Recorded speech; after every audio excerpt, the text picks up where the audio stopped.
Hello everyone, welcome back to my another video. कैसे हैं आप सब लोग? उम्मीद करती हूँ आप सब लोग अच्छे होंगे और खैरियत से होंगे। तो आज मैं आप लोगों के लिए लेकर आई हूँ फ्रोज़न पराठा की रेसिपी। आप एक ही मरतबा जो है पराठे बनाकर रख लें और पूरा माह जो है आप लोग आसानी से इस्तेमाल कर सकते हैं। और आप लोगों के साथ मैं वो टिप्स और सीक्रेट जो है वो शेयर करूँगी, किस तरह हम अपने पराठे को जो है वो बहुत ही सॉफ्ट बना सकते हैं, बहुत ही खस्ता बना सकते हैं। वो सीक्रेट जो पठान लोग जो है बाहर अक्सर रेस्टोरेंट पर जो है वो बनाए जाते हैं, वो ऐसा कौन सा सीक्रेट जो होता है उनका जिससे उनके पराठे जो हैं बहुत ही मज़ेदार बनते हैं। तो इसके लिए सबसे पहले मैंने एक बाउल में ले लिया 1.5 चम्मच चीनी का और 1 चम्मच ही इसमें जो है वो ग्लूकोज शामिल कर देंगे। जी हाँ, ग्लूकोज यही वो सीक्रेट है जो वो लोग बताते नहीं हैं और हम लोग उसे छुपाते हैं, और इसी वजह से उनके पराठे जो हैं वो बहुत ही ज़्यादा मज़ेदार बनते हैं और बहुत ही ज़्यादा यानी कि वो क्रिस्पी से यानी कि सॉफ्टनेस भी होती है उसमें और वो क्रिस्प भी होता है उसमें और बहुत ही मज़ेदार लगते हैं।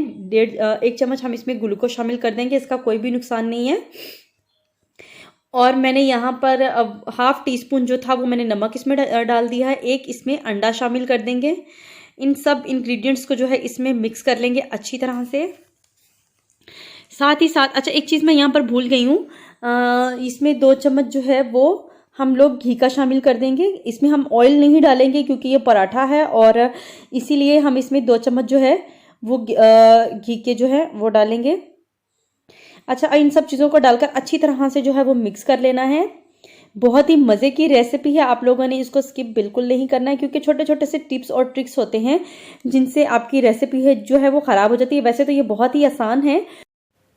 अच्छा, मेजरमेंट का हमने ख्याल रखना है, इसको हमने कम या ज़्यादा नहीं करना है। अगर आप लोग ज़्यादा बना रहे हैं तो फिर उस हिसाब से आप लोग ज़्यादा कर सकते हैं, अदरवाइज़ नहीं कर सकते। यहाँ पर मैंने एक बाउल में 1 कप जो था वो आटे का ले लिया था। यहाँ पर मैंने फाइन आटे का इस्तेमाल किया था। आप लोग चाहें तो घर में जो चक्की वाला आटा होता है वो भी इस्तेमाल कर सकते हैं। यहाँ पर मैंने 2 कप जो थे वो मैदे के इसमें शामिल कर दिए इसके अलावा।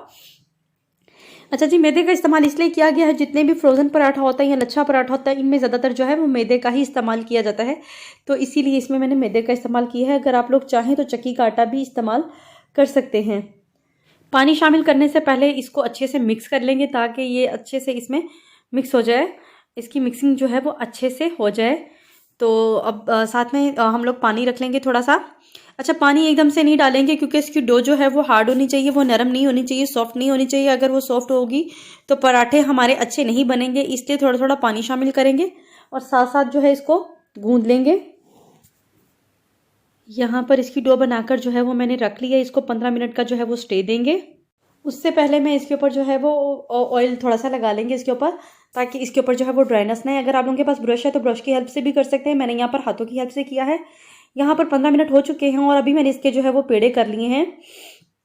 अच्छा, यहाँ पर सब कुछ बहुत इजी था, जैसे हम लोग नॉर्मली जो है वो पराठे वगैरह बनाते हैं, लेकिन आगे इसका सीक्रेट जो है वो मैं आप लोगों के साथ शेयर करूंगी, जिससे हम लोग इसको जो है आसानी से फ्रीज कर रख सकते हैं और 2 माह के लिए हम इसको आसानी से फ्रीज कर जो है इस्तेमाल कर सकते हैं। ये वीडियो बहुत ही हेल्पफुल होने वाला है क्योंकि आगे रमज़ान शरीफ आ रहा है और सहरी में उठकर पराठे बनाना जो होता है बहुत ही ज़्यादा दिक्कत का काम होता है, इसलिए कि उस टाइम पर इबादत भी करनी होती है। तो आप लोग ये है कि आप लोग एक ही बार बनाकर रख लो और पूरा रमज़ान जो है आप लोग इसको आसानी से इस्तेमाल कर सकते हो।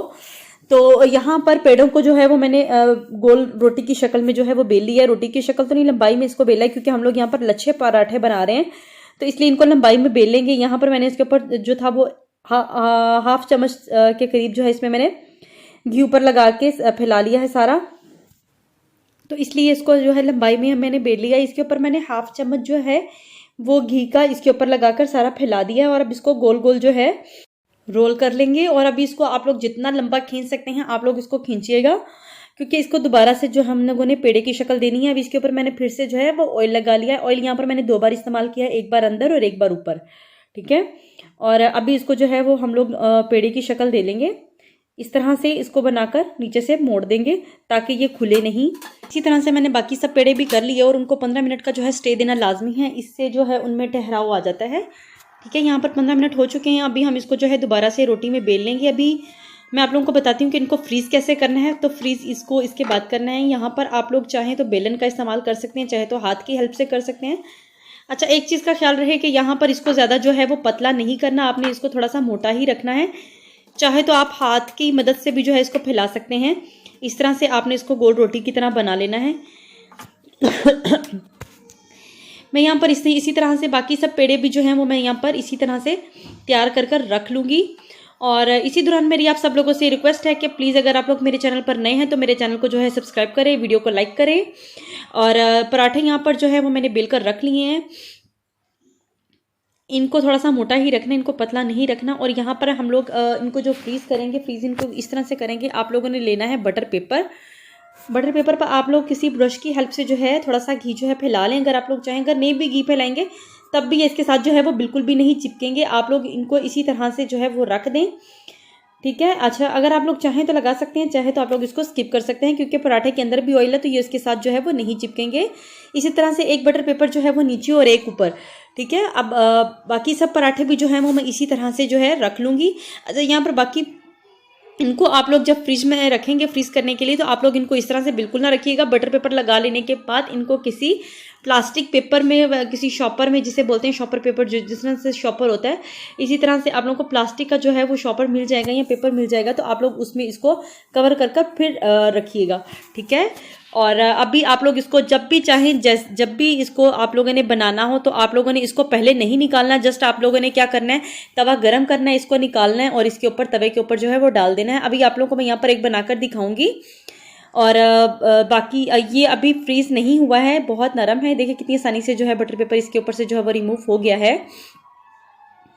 तो अगर जब ये फ्रीज भी हुए होंगे तब भी ये बड़ी आसानी से जो है इसके ऊपर से जो है वो रिमूव हो जाएंगे। अभी यहाँ पर मैंने फ्रीज नहीं किया है। एक पराठा मैं आप लोगों को वैसे ही बनाकर जो है दिखा रही हूँ। आप लोगों को इसके जो है वो लच्छे चेक करवाती हूँ कि किस तरह से जो है हमारा पराठा जो है बनकर किस तरह से तैयार होगा। तो आप लोग जब फ्रीज करेंगे तो ये आप लोग के आपके लिए बहुत ही आसान हो जाएगा। आप लोग जब चाहें इसको सिर्फ तवा गरम करें, निकालें और डायरेक्ट तवे के ऊपर। आप लोगों ने कोई इसको टाइम से पहले निकाल कर रखने की ज़रूरत नहीं है, कुछ भी करने की ज़रूरत नहीं है। सिर्फ आप लोगों ने एक पराठा पकड़ना और तवे के ऊपर डालकर घी डालकर आप लोगों ने बना लेना। यकीन करेंगे इसी तरह से बनेंगे जिस तरह से फ्रेश बने हों।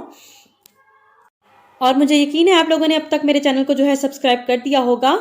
और मिलते हैं नेक्स्ट वीडियो में। आज के लिए बस इतना ही। आप सब लोग अपना ख्याल रखिएगा और मुझे अपनी दुआओं में याद रखिएगा। मिलते हैं नेक्स्ट वीडियो में, तब तक के लिए अल्लाह हाफिज़।